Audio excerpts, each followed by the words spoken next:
y pasamos a la mesa segunda, hablando de competencia, que es la mesa sobre la la mesa sobre las normas de competencia en un mundo cambiante, que va a moderar la profesora Juliana Rodríguez Rodrigo y que es profesora titular de Derecho Internacional Privado acreditada a catedrática y que de la Universidad Carlos III de Madrid, y que también dirige uno de los módulos del Máster de Comercio Exterior, justamente el de Derecho de la Competencia. Y sin más, pues le paso la palabra. Muchas Yo me gracias a todos. despido. Hasta A ver, luego. muchísimas gracias, de verdad. Nada, hasta luego. Juli, cuando Gracias. quieras. Bueno, muchas gracias. Muchas gracias a todos los asistentes y a todos los ponentes por haber aceptado la invitación de participar en este seminario, primer seminario online organizado por el Máster en Comercio Exterior. Y comenzamos ahora la segunda mesa de este seminario dedicada al derecho de la competencia.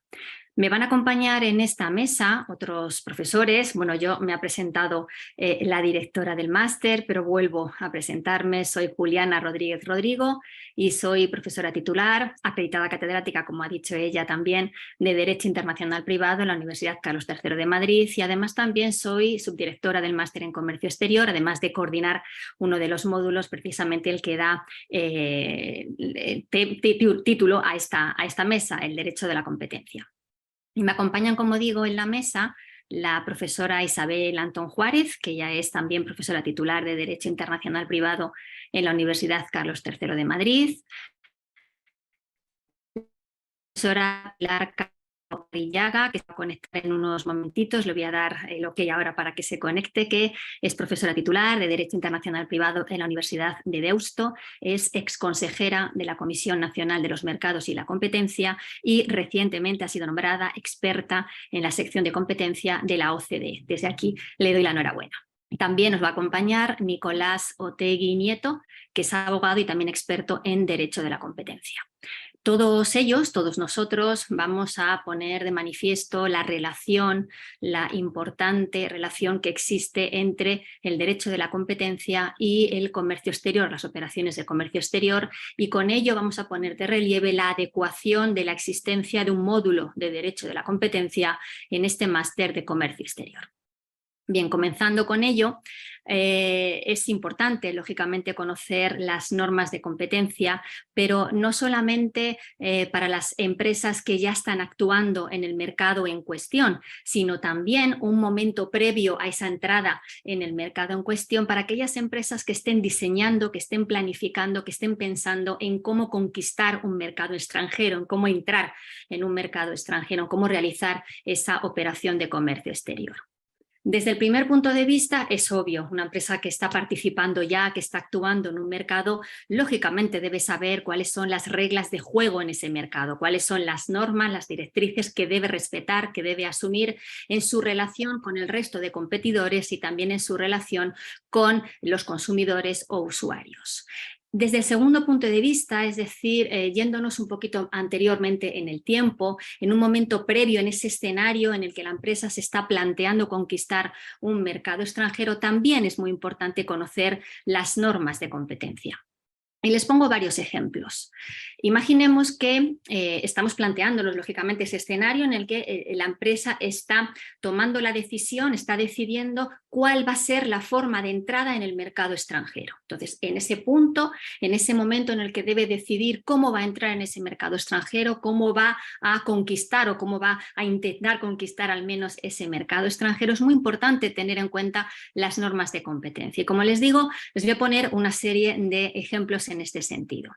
Si, por ejemplo, la decisión de la empresa es entrar en el mercado exterior, en el mercado extranjero, a través de un contrato de distribución o la subespecie de, dentro del contrato de distribución, la franquicia, entendiendo por contrato de distribución aquel en el que tenemos un proveedor que lo que hace es vender los bienes o servicios a un comprador que a su vez revende después esos bienes o servicios en el mercado en cuestión, actuando como un distribuidor.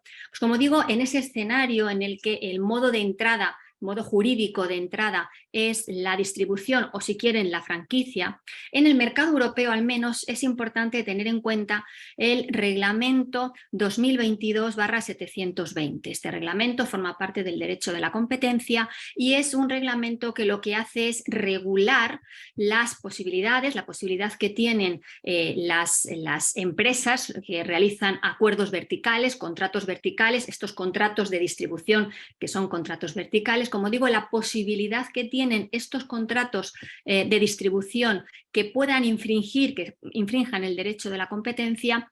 Lo que hace el reglamento es regular esta posibilidad de que esa infracción no conlleve una sanción para la empresa y que por tanto haya contratos de distribución que, restringiendo la competencia, no se vean anulados y por tanto sometidos a una determinada sanción.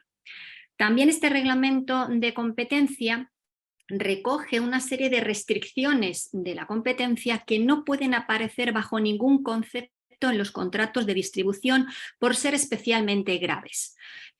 Por ejemplo, alguna de estas restricciones especialmente graves es que el proveedor impida al distribuidor libertad, no le dé libertad, le impida que pueda decidir de manera autónoma el precio de reventa que pueda poner al producto a la hora de distribuirlo en el mercado en cuestión. Es una restricción especialmente grave que no puede aparecer en el contrato de distribución y que, si aparece en el contrato de distribución, este reglamento 2022/720 la va a declarar nula, no solamente la cláusula, sino todo el contrato en el que se encuentra inserta esa cláusula, con las consecuencias tan graves que eso va a tener para ambas empresas. Imagínense la empresa en cuestión que quiere conquistar el mercado extranjero, lo hace a través de un contrato de distribución, considera que el contrato de distribución es válido y de repente le dicen que es nulo y que por tanto no va a tener efectos en el mercado en cuestión. Entonces, como vemos, si la forma de entrada elegida en esa operación de comercio exterior es la distribución o la franquicia, me da lo mismo, es importante conocer las normas de competencia. Este reglamento 2022/720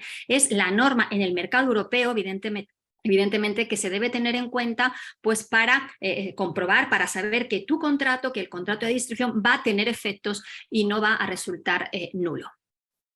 Otro ejemplo es si consideramos otra forma de entrada, como pueda ser la joint venture, que, si no me equivoco, el ponente anterior de la empresa Pascual la ha puesto como una de las opciones que tiene Pascual a la hora de entrar en mercados extranjeros. Bueno, pues la joint venture todos sabemos que es una forma de entrada en un mercado extranjero. Normalmente se utiliza cuando ese mercado extranjero de conquista es un mercado muy diferente al propio, con una cultura muy distinta a la propia, mercado desconocido, por lo tanto, para la empresa que quiere entrar en el mismo, o bien es un mercado en el que es complicado acceder al mismo, o también, por ejemplo, mercados en los que el ordenamiento impide la entrada de capital extranjero directa en ese mercado, solamente permite que el capital extranjero entre a través de una empresa local o una empresa nacional. En este caso, en este tipo de mercados, ¿qué es lo que hacen las empresas para poder entrar en ellos? Pues lo que suelen hacer es este tipo de contratos de joint venture, es decir, lo que hacen es acordar, contratar con una empresa local, con una empresa de ese mercado al que se quiere acceder, para que esa empresa facilite la entrada en este caso, la empresa extranjera, en el mercado en cuestión. Esta forma de entrada la ha utilizado, por ejemplo, Zara en el año 2010, cuando quiso entrar en India, o la ha utilizado Unilever en el año 2017 para entrar en el mercado de Myanmar, o, por ejemplo, la empresa americana de cereales Kellogg's para entrar en China en el año 2012. Pues bien, esta forma de entrada también requiere observar las normas de competencia, también requiere tenerlas en cuenta. Eso no significa que a través de las normas de competencia esa forma de entrada no sea viable. Claro que sí, puede ser viable, pero hay que tener en cuenta las normas de competencia por si acaso, por si a través o en virtud de esas normas de competencia hubiera que modelar, modificar, detallar de otra manera el contrato en cuestión de joint venture. Y en concreto, lo que podemos tener en cuenta en este punto es el artículo 101 del TFUE, Tratado de Funcionamiento de la Unión Europea, artículo que regula, que prohíbe los acuerdos colusorios, los acuerdos entre empresas que tengan por objeto o efecto restringir la competencia. Porque no podemos olvidar que estos contratos de joint venture son acuerdos de empresas. son acuerdos entre empresas, acuerdos para colaborar entre ellas y por lo tanto para no competir entre ellas en el mercado de conquista en cuestión. Y por lo tanto, pues hay que analizar previamente a ponerlo en marcha, lógicamente, para luego no tenernos que llevar las manos a la cabeza y hacerlo a posteriori, sino analizar a priori, previamente, si el contrato en cuestión, el acuerdo en cuestión, se ajusta, observa, respeta las normas de competencia. Una tercera forma de entrada, y ya concluyo yo con esto, es, pues, por ejemplo, la inversión directa, es decir, abrir allí en el mercado de destino una filial o una sucursal. Esta es la forma que suelen utilizar, bueno, las empresas. Para empezar, necesitamos que la empresa en cuestión tenga recursos económicos suficientes como para poder afrontar esa operación de apertura de una filial o sucursal en el mercado de destino. Y luego además también se tiene en cuenta la clase de mercado, el tipo de mercado. Si es un mercado con bajo riesgo, eso es un elemento importante para atreverse a dar el paso de la inversión directa en ese mercado. Pues como digo, esa tercera forma de entrada a través de la constitución de una filial o la apertura de una sucursal también debe ser observada, también debe ser analizada a través de las normas de competencia, pero esta vez teniendo en cuenta ese análisis de las normas de competencia desde otra perspectiva, un análisis un poco diferente, lo vamos a explicar ahora. En el entorno europeo, volvemos al mercado europeo, contamos con las libertades europeas, entre otras la libertad de establecimiento. La libertad de establecimiento es el derecho que tenemos los ciudadanos europeos a establecernos en otro país miembro.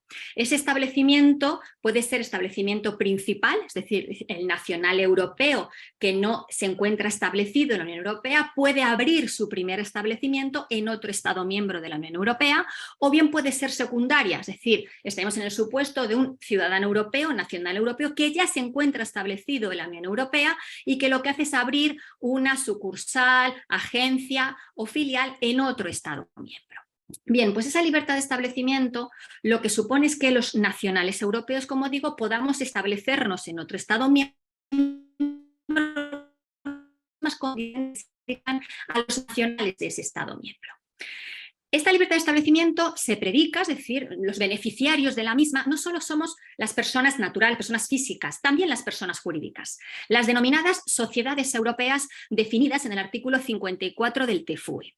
Estas sociedades europeas son aquellas que reúnen dos requisitos: que hayan sido constituidas conforme a la legislación de un Estado miembro y que tengan la sede social, la administración central o el centro de actividad principal en la Unión Europea.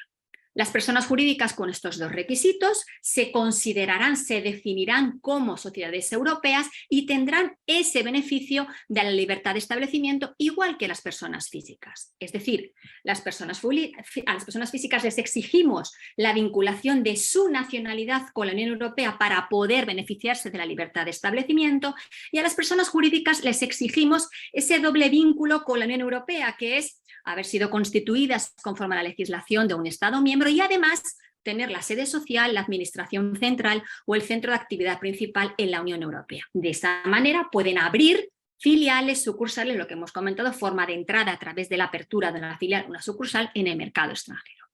Y se preguntarán ustedes, ¿y qué tiene que ver la libertad de establecimiento o el resto de libertades europeas con el derecho de la competencia, que es de lo que estamos hablando? Bueno, pues tiene mucho que ver.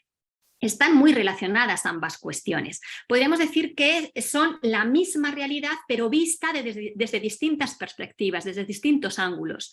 Se puede definir o se puede pensar que son la cara y la cruz de la misma moneda. La relación es tal que si se respetan las normas de competencia, se fomentará las libertades europeas, se fomentarán las libertades europeas, y a la inversa también, es decir, si no respetamos las normas de competencia, si vulneramos el derecho de la competencia, se obstaculizará el ejercicio de las libertades europeas. Les pongo dos ejemplos brevemente. Si en un mercado determinado vulneramos las normas de competencia, por ejemplo, permitiendo que una empresa con posición de dominio abuse de su posición de dominio y pueda expulsar del mercado a cualquier competidor que le moleste, eso supone un obstáculo a la libertad de establecimiento, porque eso va a hacer replantearse al resto de empresas que quieran entrar en ese mercado su entrada efectiva en el mercado, al saber que si yo ejerzo la libertad de establecimiento y entro en ese mercado, me voy a encontrar con una empresa más grande que yo, más potente que yo, con posición de dominio, que me va a poder echar del mercado en cualquier momento sin ninguna consecuencia jurídica. Otro ejemplo, si vulneramos las normas de competencia y permitimos con esa vulneración que, por ejemplo, en un estado, un colegio de abogados nacional imponga honorarios a los abogados que prestan servicios en ese entorno, en ese territorio, igualmente obstaculizaremos la libertad de establecimiento que pueda ejercer un abogado no establecido en ese país y que quiera entrar en ese territorio. Ese abogado verá restringida o obstaculizada, mejor dicho, esa libertad porque sabrá que entrando en ese mercado, queriendo ejercitar esa libertad de establecimiento, le va a resultar muy complicado competir en un entorno en el que no lo puede hacer en precios, porque las tarifas son las mismas para todos, y tampoco lo va a poder hacer o va a ser muy difícil hacerlo en calidad, puesto que nadie va a saber, los futuros potenciales clientes no van a saber de su calidad si todavía no le han dado la oportunidad de llevar ningún caso. Es un abogado o sería un abogado nuevo en ese mercado, desconocido para los potenciales clientes y por tanto difícilmente va a hacerse un hueco en ese sector, además caracterizado por esa relación de confianza que debe existir entre el abogado y el cliente. Por esta razón, precisamente, en el módulo de Derecho de la Competencia del Máster en Comercio Exterior dedicamos varias sesiones a hablar de las 5 libertades europeas por la relación que existen entre ambas cuestiones. Hablamos de la libertad de establecimiento, de la libre prestación de servicios, de la libre circulación de capitales, de mercancías y de trabajadores. Bien. Pongo fin aquí a mi intervención con el objetivo. Mi objetivo ha sido poner de manifiesto esa relación tan estrecha entre el derecho de la competencia y las operaciones de comercio exterior. Y a continuación paso la palabra, Isabel, si me disculpas, porque es que Pilar me parece que tiene que coger un tren en breve. Efectivamente. Entonces, ¿estás ahí, Pilar? No perdóname, Estoy. mejor intervienes tú antes, Sí. ¿verdad, Pilar? Te viene mejor así, ¿verdad? Si no os importa, Sí, por favor. Interviene primero Pilar Canedo Arrillaga, ya la he presentado antes. Le doy la enhorabuena, que no creo que me haya escuchado por su cargo en la OCDE. Y nos va a hablar del bid rigging como obstáculo al comercio exterior. Adelante, Pilar, cuando quieras. Muchas gracias, Juli, por la presentación y por darme la oportunidad, como siempre, de colaborar con la Universidad Carlos III y con todos vosotros, que sois mi familia académica. Y sin más dilación voy a plantear esta cuestión de la implicación que tiene la práctica de bid rigging en el comercio exterior. En primer lugar, porque cuando hablamos de bid rigging, de lo que hablando es de esas vulneraciones a competencia que tienen lugar vinculadas con la contratación pública.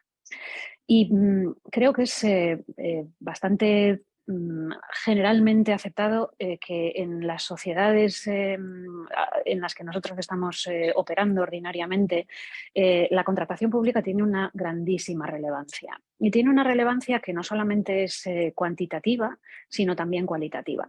Es cuantitativa porque en los países miembros de la OCDE la contratación pública afecta ordinariamente a alrededor de un 20% del Producto Interior Bruto de los estados.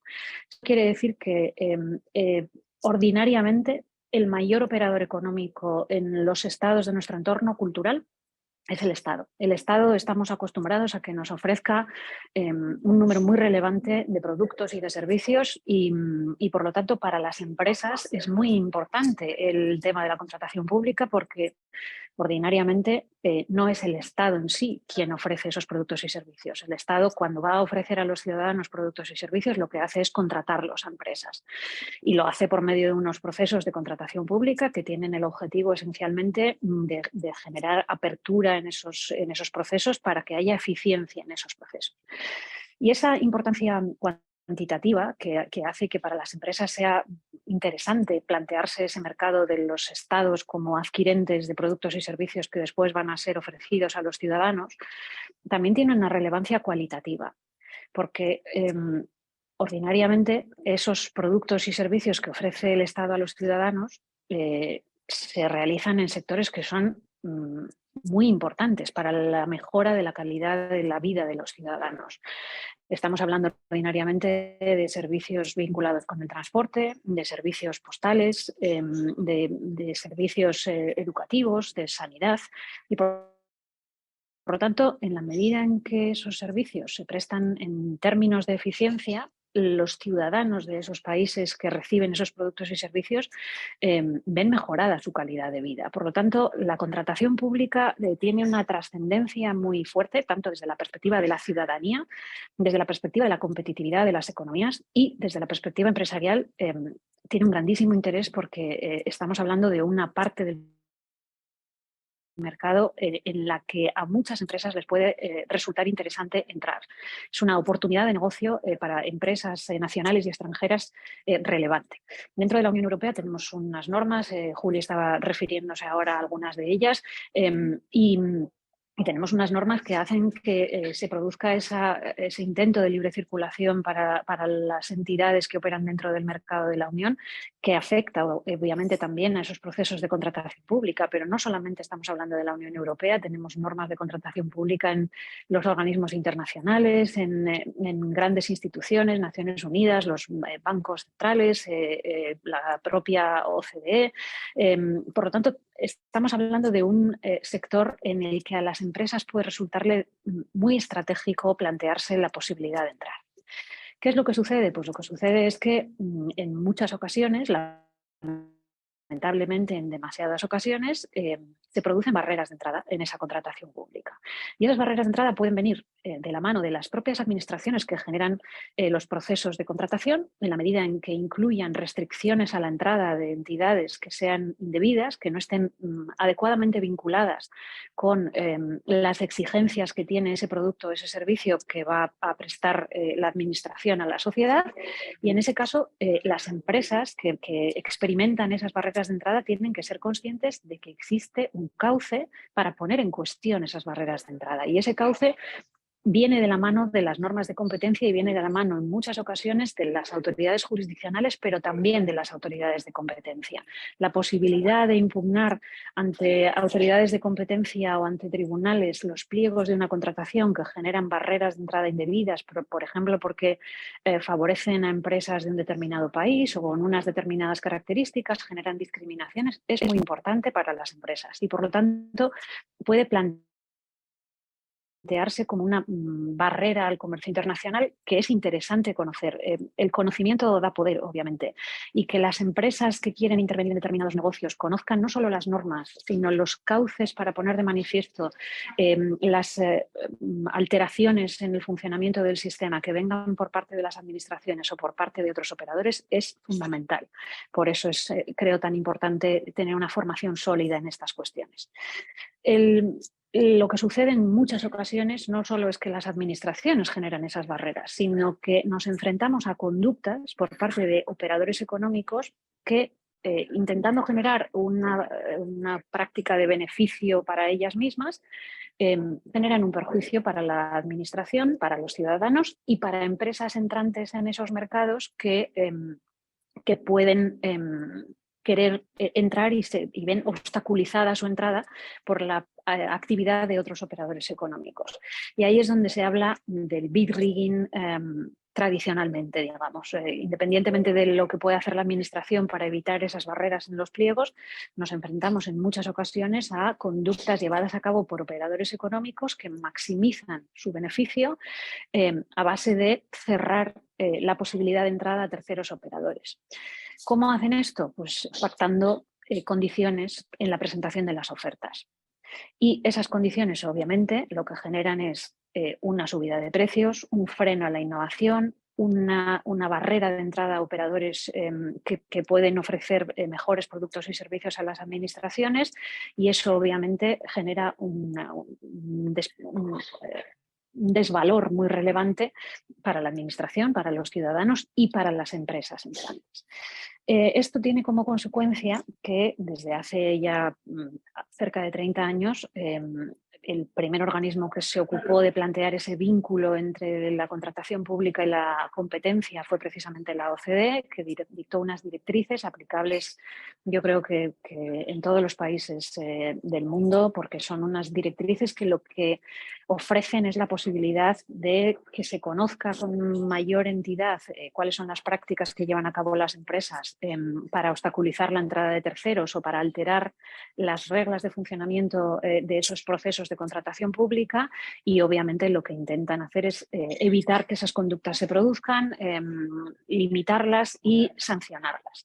Tenemos que ser conscientes de que el número de casos de bid rigging, es decir, de esas colusiones vinculadas con contratación pública, en las autoridades de competencia de nuestro entorno cultural, y entiendo prácticamente todos los países industrializados como nuestro entorno cultural, es extraordinario. El número de casos es altísimo. Si tenemos en cuenta los casos de bid rigging resueltos por autoridades nacionales, como puede ser la autoridad española, cerca del 80% de los casos relevantes que se resuelven están vinculados con problemas de contratación pública. A ellos se añade que en la medida en que el perjuicio social que generan, el perjuicio en el interés general que generan estos casos de bid rigging es extraordinario, las multas son muy elevadas y hay un número creciente de países en el mundo que están reconociendo consecuencias penales en este tipo de infracciones a la competencia. Y esto, por lo tanto, es muy importante. Es muy importante para los operadores económicos, para los responsables de las empresas, conocer que hay posibilidad de incurrir en infracciones por conductas que podrían ser intuitivas desde una perspectiva empresarial, que lo que generan es una mejora en el beneficio de las empresas, pero que al ser tan extraordinariamente contrarios al interés general, reciben una respuesta por parte del ordenamiento jurídico que ya digo que es seria, muy grave.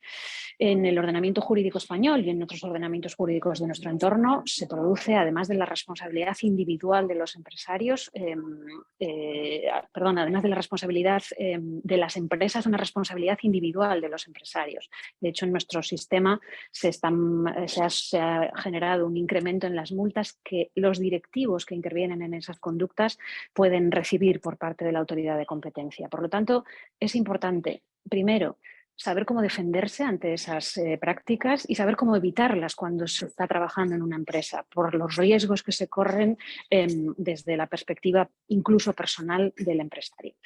Quería ilustrar esta referencia con algunos casos recientes que se han resuelto por parte de la autoridad española. Y quería comenzar, me voy a referir a 4 casos, estoy cerca de agotar mi tiempo, pero me voy a referir a 4 casos muy brevemente, porque son muy distintos entre ellos, pero todos ellos afectan a la contratación pública y creo que afectan al proceso de comercio internacional de forma importante.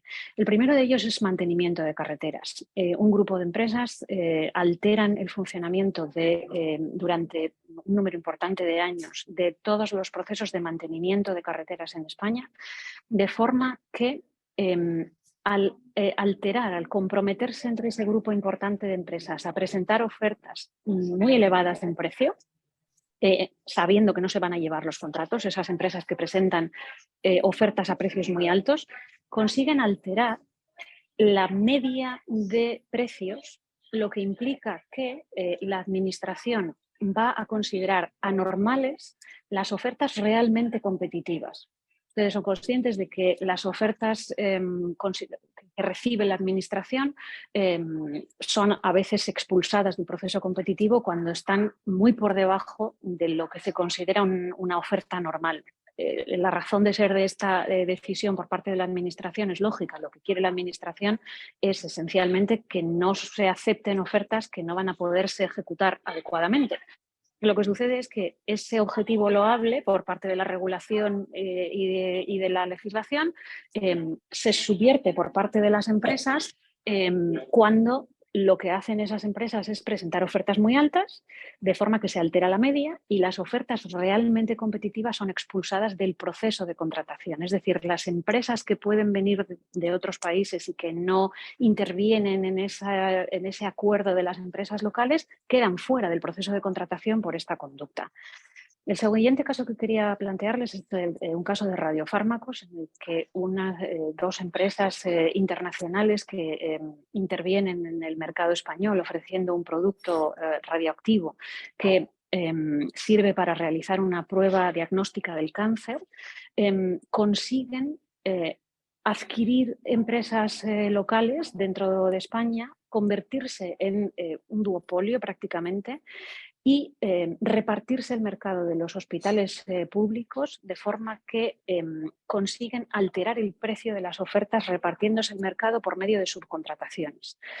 La empresa que recibe el contrato público no ofrece el servicio a la administración, sino que sistemáticamente lo que hace es subcontratar a su competidora, de forma que lo que tienen es una comisión entre ellas dos y con ese sistema lo que consiguen es, obviamente, elevar el precio a las administraciones. La empresa pequeña que intentaba competir era sistemáticamente adquirida por las empresas duopolistas y entonces lo que se plantea es un proceso extraordinariamente negativo para el interés general y para esas empresas que intentan entrar en el mercado y que además ven cómo las empresas partícipes en el acuerdo consiguen impedir la entrada de terceros en ese mercado.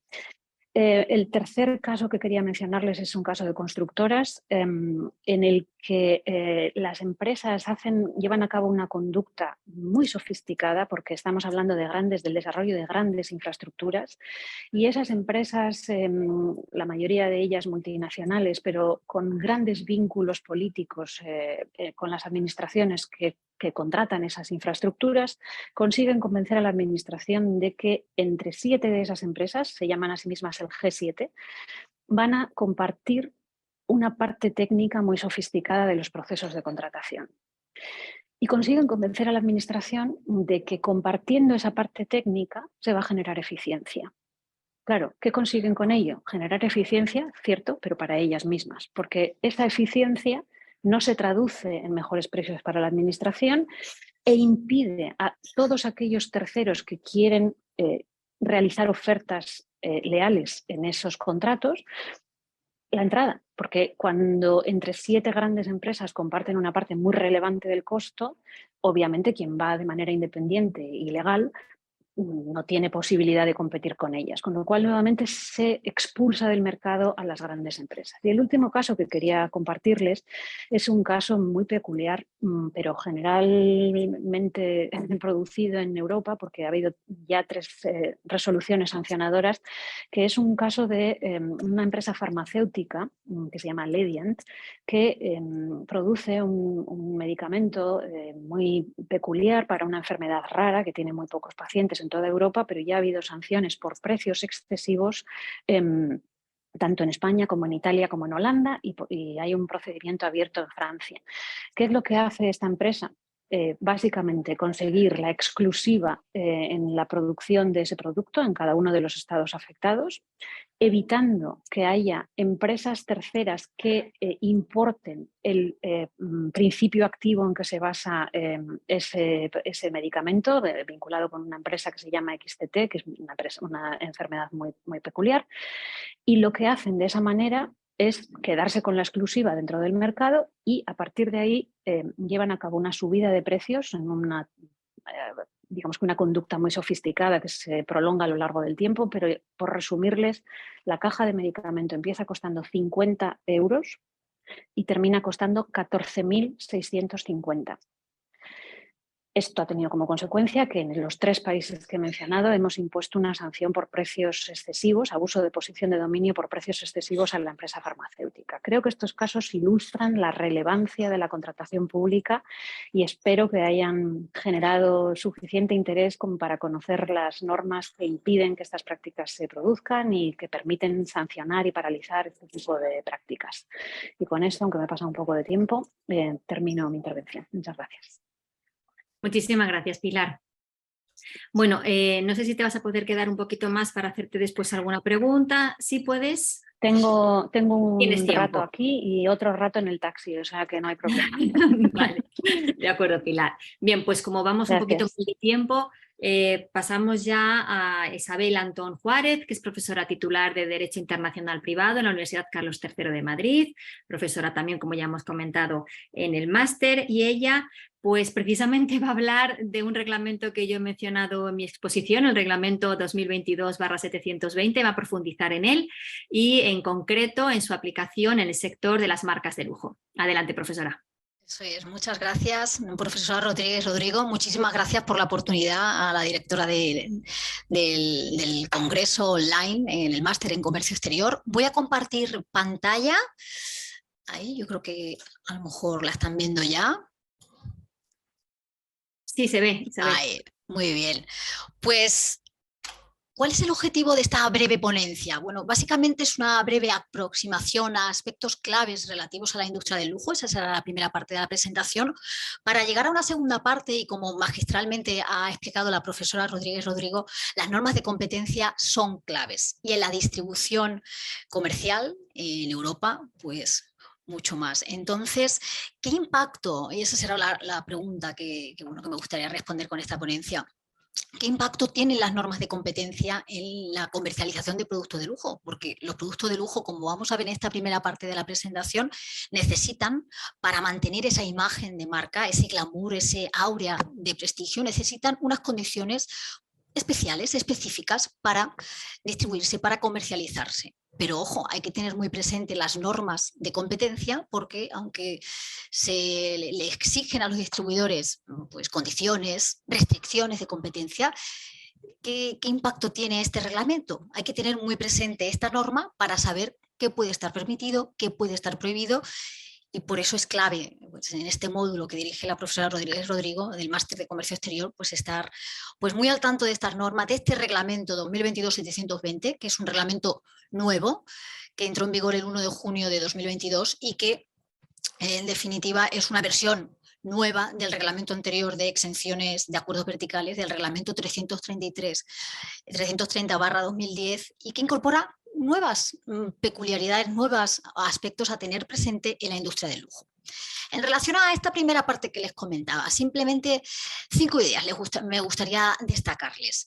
La industria del lujo, se lo pueden imaginar, es muy potente en Europa, es importante para el comercio exterior. De hecho, el año pasado supuso esta industria unos ingresos de alrededor de 1,4 billones de euros. Fíjense, es una industria que no ha parado de crecer, con independencia de las crisis que se han sucedido en los últimos años, incluso la pandemia, se resintieron las marcas de lujo, pero han recuperado con creces esa pérdida de ventas durante el año 2020 por estar todos los establecimientos cerrados. Y de hecho no han parado de crecer, como les decía, y ha dado lugar a que los precios de los productos de lujo hayan aumentado en torno a un 800% en los últimos 30 años. Y bueno, tenemos que tener presente, es una realidad, que comprar un producto de lujo hoy, en cualquier firma, básicamente en cualquier firma que se pueda imaginar y que se les venga a la mente, cuesta más que hace 3 años. Y me gustaría destacar 2 ideas dentro de estas que les quería comentar sobre la industria del lujo y que son importantes. La primera idea es importante para la competencia y el mercado en Europa, el mercado del lujo. Y la otra idea que les quiero destacar es importante para la distribución.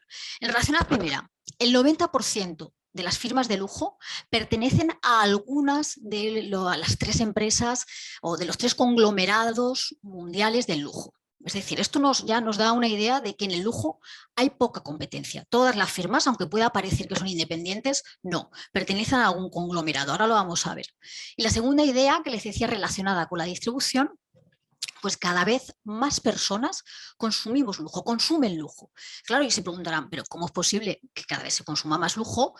Sí, Naciones Unidas hace poco sacaba un informe donde señalaba que el 48% de la riqueza en el mundo se concentra solo en 1,2% de la población.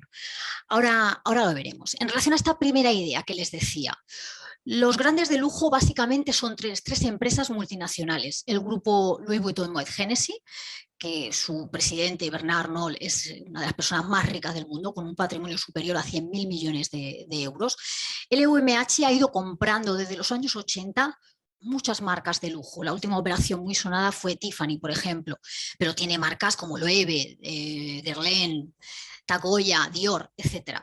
Nos puede dar la impresión, como les decía, que son firmas independientes, pero para nada, pertenecen a este gran grupo que tiene más de 80 firmas de lujo. Junto con el grupo LVMH, otro gran grupo de lujo, pero un poquito por detrás, a pesar de la rivalidad que mantiene con el presidente de LVMH, el otro grupo es el grupo Kering, que ahí aparece como PPR, pero es el grupo Kering actualmente, y tiene firmas que todos conocemos, Yves Saint Laurent, Brioni, Gucci, etc. Y también estas dos empresas, LVMH y Gucci, son empresas francesas, y tenemos el tercer grupo potente, grande, el grupo Richemont, que es una empresa suiza que tiene empresas o marcas, firma de lujo que todos conocemos, como Chloé, Montblanc, Cartier. En definitiva, el mercado del lujo, la firma de lujo, pertenecen a pocas empresas, y de hecho en abril de 2023 la Comisión Europea, no sé si lo habrán podido leer, pues ha abierto una investigación contra algunos de estos grupos de lujo. En particular se ha filtrado que está investigando a Gucci. Por lo tanto, esta poca competencia se nos une también con otra idea que les señalaba. Cada vez más personas consumen lujo. ¿Y esto cómo es posible? Bueno, básicamente porque las firmas de lujo quieren vender, vender y vender a cualquiera. Y ellos segmentan muy bien estas firmas en lujo, y quieren vender a la persona que puede pagar 20.000 euros por un bolso, que sería, ese producto estaría dentro del lujo absoluto. Pero ojo, también quieren vender a la clase media, a la persona que, bueno, de vez en cuando se puede dar un capricho y comprar lo que se conoce como lujo accesible, es decir, un perfume, pequeña marroquinería o un cosmético.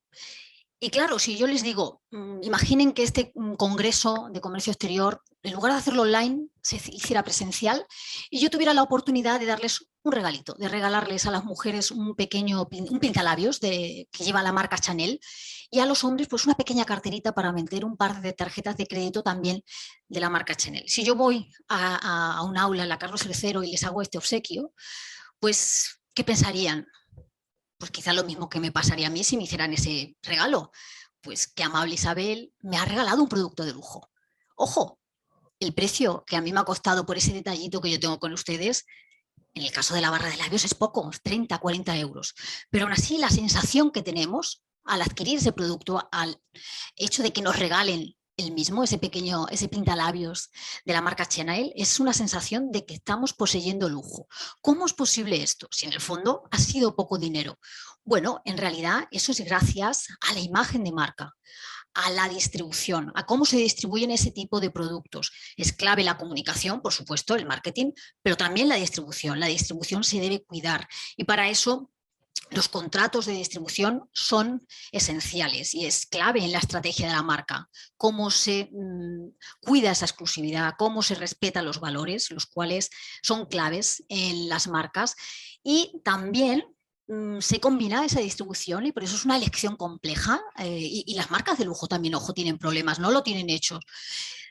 Hay que cuidarla muy bien, porque por otro lado, como les decía, ojo, quieren vender a cualquiera, y está la democratización del lujo, el acceso a ese lujo accesible que hace que, bueno, pues que vayamos a un Corte Inglés, a un Primor, y podamos comprar un perfume de una marca tan reconocida.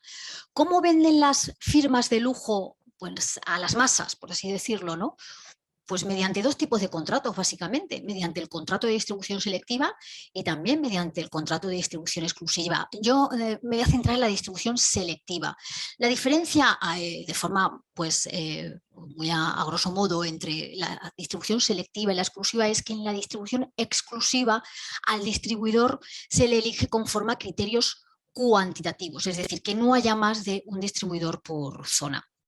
En cambio, la distribución selectiva es una distribución pensada para productos de lujo, para productos que necesitan un servicio preventa y postventa. Al distribuidor se le elige conforme a criterios cualitativos, que sea un distribuidor que pueda, pues, si me permite la expresión, dar lo mejor de sí y llevar a cabo una distribución muy cuidada.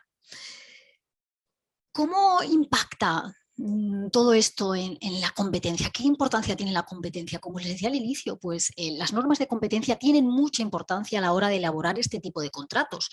Con independencia del derecho aplicable que rija este contrato, el cual las partes, dentro de un contexto europeo, pueden elegir el derecho aplicable que quieran, y esa elección será válida conforme al artículo 3, y siguen el artículo 3 del reglamento 593/2008, el reglamento Roma 1.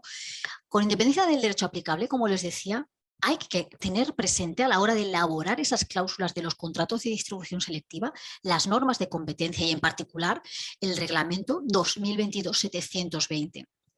Yo de este contrato les voy a destacar tres aspectos claves sobre los que ha habido pues bastante jurisprudencia en los últimos años.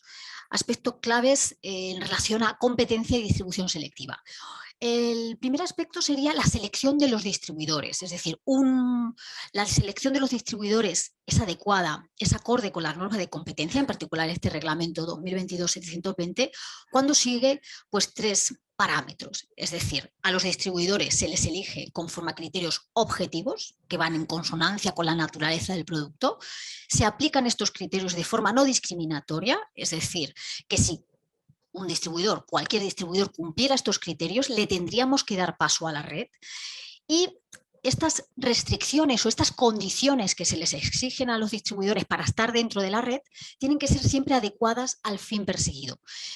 Pues el tamaño del local, que ese local donde vamos a vender los productos pues esté bien iluminado, que esté en un lugar de la ciudad donde venden firmas de lujo o donde se venden ese tipo de productos, que puedan prestar ese distribuidor servicio preventa y postventa, que pueda hacer inversiones en cuanto a publicidad y marketing.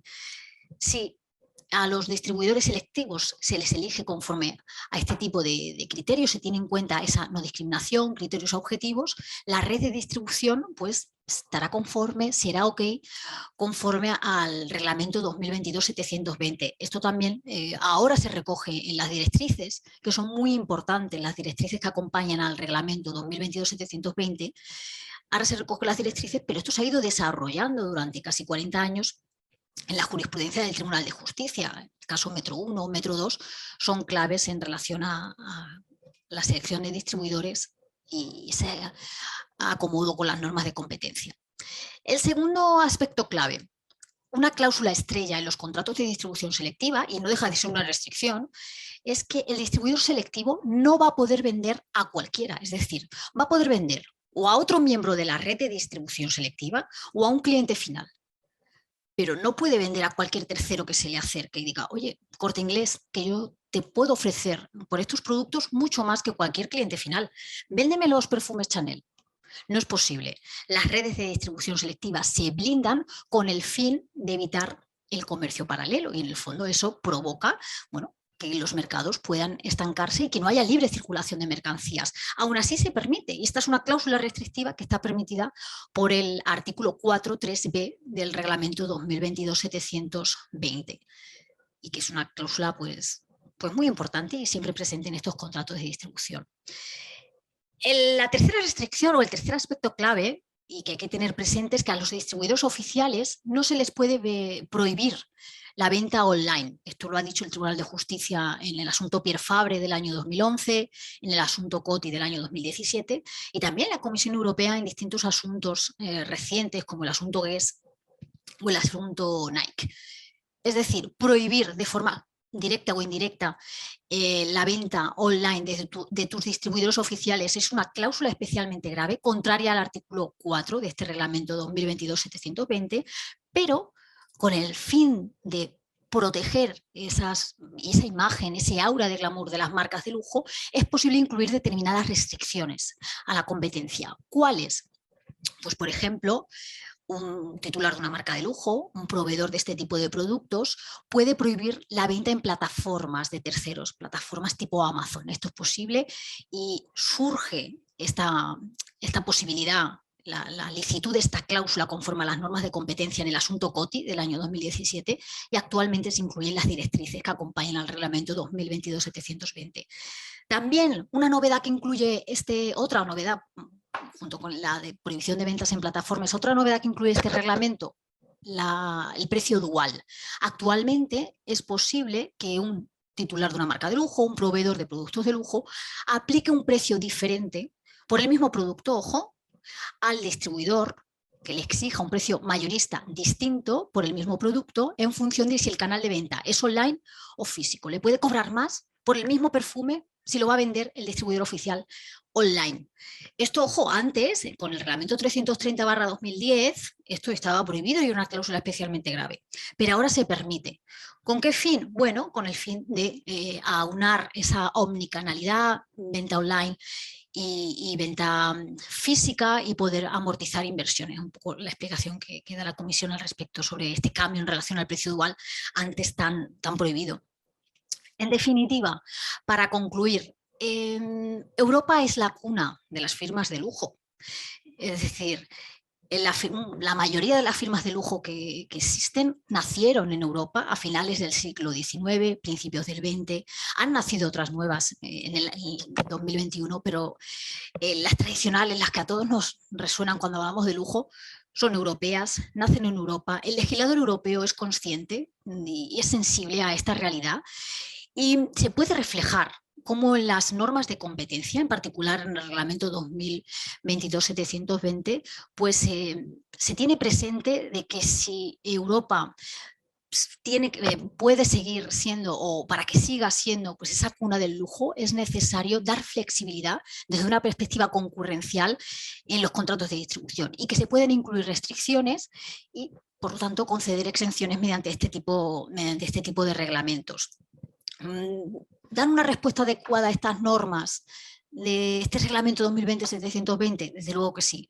El actual da una mayor flexibilidad, profundiza sobre temas que el anterior no lo hacía y desde luego quiere, como les decía, seguir manteniendo pues, bueno, esa protección a la firma de lujo, pero ojo, también al distribuidor que compra esos productos de lujo, son suyos y necesita, en definitiva, moverlos en Europa y hacer fuerte ese comercio exterior tan importante para las pymes. Por mi parte, nada más. Muchísimas gracias por la posibilidad. Cualquier pregunta, pues quedo a su disposición. Muchísimas gracias, Isabel. Bueno, veremos si hay tiempo para preguntas porque el seminario, la mesa estaba prevista que concluyera a las 7. Son las 7, entonces, bueno, daremos la palabra al último ponente y creo, salvo que la directora me diga otra cosa, concluiremos la mesa. En último lugar, tiene la palabra Nicolás Otegui Nieto. Él es abogado y experto en Derecho de la Competencia y nos va a hablar sobre las implicaciones transnacionales del derecho de la competencia que afectan al comercio exterior. Es decir, va a responder a preguntas como si un acuerdo colusorio celebrado y ejecutado, con previsión de que sea ejecutado fuera de la Unión Europea, puede tener efectos en el mercado europeo. O sea, el mercado europeo se puede ver afectado por un acuerdo colusorio que se lleve a cabo fuera de nuestras fronteras. Adelante, Nicolás, cuando quiera. Muchas gracias, Juliana. Pues bueno, esta es una muy buena pregunta que nos hace Juliana, porque muchas veces cuando hablamos de derecho, y especialmente derecho a la competencia o de derecho penal, pensamos que solamente se aplica en aquel territorio para el cual fue legislado, y en este caso es la Unión Europea. Pero voy a llevarnos a todos atrás en el tiempo. Seguramente por allí en el año 2006 a 2010 todos compramos un ordenador, todos compramos un televisor o todos compramos una tablet. Y si así lo hemos hecho en cualquier parte del mundo, pues seguramente hemos pagado de más. ¿Y por qué digo hemos pagado de más? Porque esto es lo que pasó en el 2010. La Comisión Europea sancionó a empresas que fabricaban pantallas LCD, que están prácticamente, o estaban hasta hace poco, prácticamente todos nuestros dispositivos, ordenadores, computadores, como lo llaman en América Latina, tablets, notebooks, todo lo que nos imaginemos. Entonces, por medio de este caso, también les quiero explicar no solo, como dijo Juliana, cómo una conducta en un país puede afectar el comercio exterior y otros países, pero también a nosotros como individuales, porque empecé diciendo que seguramente hemos pagado de más. Entonces, ¿qué pasó? Pues muy bien, en 2009 se acercó una de las grandes empresas, son 6 empresas las que por aquel entonces fabricaban estas pantallas en Asia, entre Taiwán y Corea del Sur. Bueno, pues Samsung la conocemos todo, por supuesto, y ellos se acercaron a la Comisión Europea y se anotaron en el programa de clemencia. ¿Qué es esto del programa de clemencia? Bueno, los cárteles, como nos imaginaremos, la mayoría de veces son secretos. Entonces, la Comisión Europea depende, o las autoridades de competencia nacionales, dependen de sus brigadas de inteligencia, que las hay.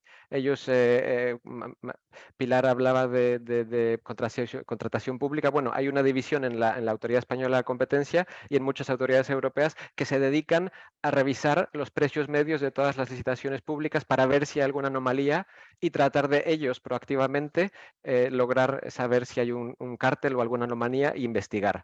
Pero cuando un cártel es secreto, es muy difícil. Entonces, las autoridades de la competencia desarrollaron esto que se llama el programa de clemencia. ¿Qué conlleva esto? Pues si yo soy el primero que formo parte de un cártel, me acerco a la autoridad de la competencia y le digo, quiero confesar, he estado en un cartel por 4 años, como fue el caso, un cartel durante 4 años. ¿Qué beneficio me llevo? ¿Qué me vas a dar a cambio? Como las películas en Estados Unidos, ¿no? Quiero hacer un settlement. Me entrego a las autoridades, ¿qué me vas a dar a cambio? Entonces, en Europa lo que se ha decidido es que el primero que venga, denuncie un cártel, aporte información suficiente para descubrirlo y frenarlo, se lleva una multa de 0. Y esto es muy importante porque en Europa la multa es 10% del volumen anual de negocios del año pasado en todo el mundo. Entonces ya vemos que no es poca cosa.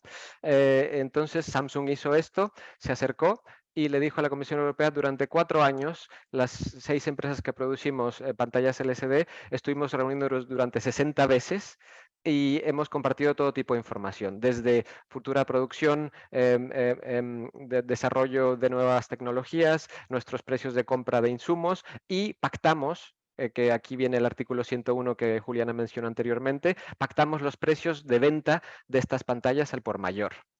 El cártel tuvo lugar en Taiwán, se reunían en hoteles y le llamaban las reuniones cristal por la pantalla LCD. Pero aquello sucedió allí y ellos vendían sus pantallas al por mayor a gente, a otras empresas que hacían televisores, ordenadores o notebooks en todo el mundo. Entre ellos también, por supuesto, empresas que los ensamblaban en Europa y terminaban el producto y lo vendían. ¿Cuál fue la defensa de los cocartelistas de Samsung? Ellos dijeron: no, el cártel tuvo lugar en Asia, en Taiwán, nosotros ganamos nuestro dinero allí, pero usted no puede venir a juzgarme con el artículo 101 que aplica y protege al mercado interior. El mercado interior es la unión aduanera de la Unión Europea. Entonces lo que dijo la Comisión Europea es: no, usted se equivoca, porque estamos ante un derecho, es verdad que es un derecho penal, un administrativo sancionador, pero es un derecho económico. Y si hay efectos en el mercado interior, en este caso en la Unión Europea, yo tengo la potestad de sancionar, investigarle y sancionarle, y por tanto multarle. Entonces, esto fue lo que sucedió. Estoy simplificando bastante lo que quería decir para acotar el tiempo, pero esto fue lo que sucedió. Entonces, vemos cómo el derecho a la competencia protege a los mercados en el que se aplica, independientemente de dónde tuvo lugar la conducta, siempre y cuando, y aquí viene la palabra importante, sus efectos se puedan sentir en el mercado. ¿Y por qué empecé diciendo que todos nosotros pagamos de más? Bueno, porque el derecho a la competencia se ha ido modernizando y no solamente las empresas tienen que cuidarse de que esto, como yo soy abogado de empresa, lo digo mucho, tienen que cuidarse de la investigación de las multas a los directivos y de la multa que pueda poner la Autoridad Nacional de la Competencia, pero también ahora, y esto es algo que la Unión Europea ha empujado mucho y ha abogado y ha sacado una directiva que se llama la Directiva de Daños, nosotros, los damnificados que compramos estos ordenadores, notebooks y televisores, tenemos derecho a que nos devuelvan la diferencia. ¿De qué diferencia estoy hablando? Bueno, pues si el mercado ha sido cartelizado, quiere decir que no había una competencia natural, con lo cual los precios estaban artificialmente hinchados, inflados, ¿no? Estaban más altos de lo que realmente hubiera sido en condiciones de competencia. Pues esta diferencia, aquí digamos 4 años, yo como consumidor final, o la empresa que compró las pantallas para ensamblar televisores, si no pasó esa diferencia al consumidor final, podemos ir y demandar ante tribunales civiles por ejemplo, a Samsung, y decirle a Samsung: aunque usted haya sido la empresa que desveló este cartel de precios y esté protegida de esa sanción, usted no está protegida de la acción de daños y perjuicios, que es una acción de daños y perjuicios como si nos chocan el coche, pues nosotros vamos y demandamos a alguien para que nos pague los daños y perjuicios, si tuvimos un trauma en el cuello. Pues esto es lo mismo. En derecho a la competencia, si una empresa estuvo subiendo los precios artificialmente con sus competidores, esa diferencia de precios, que digamos puede ser el 10% durante 4 años, no lo tienen que devolver. Y no lo tienen que devolver con intereses desde el momento de la conducta. Entonces, con este caso, es como, lo he hecho muy breve, pero es para que puedan darse cuenta de la importancia del derecho a la competencia en el comercio exterior. Porque las cosas que suceden en un país, un delito o un pacto de cártel para subir los precios artificialmente, nos afectaron a todos en todo el mundo, porque esas 6 empresas eran las únicas o las mayores productoras de pantallas LCD, y luego, por tanto, afectaron el mercado interior porque tuvo efectos y la Comisión Europea, por tanto, pudo sancionar a estas empresas. Entonces es un poco como para darles un ejemplo que trato de hacer siempre en las clases del comercio exterior y el derecho a la competencia. Y bueno, sin más dilaciones, Juliana, te paso la palabra y cualquier pregunta, encantado. Muchas gracias, Nicolás. Bueno, pues creo, dada la hora, son las 7:07 y nos gusta ser rigurosos con el horario establecido. Concluimos la sesión de esta tarde con esta mesa segunda y les emplazamos a mañana a la misma hora, a las 5, a asistir a la tercera y cuarta y última mesa de este congreso. Muchísimas gracias a todos por la asistencia. Hasta mañana. Adiós.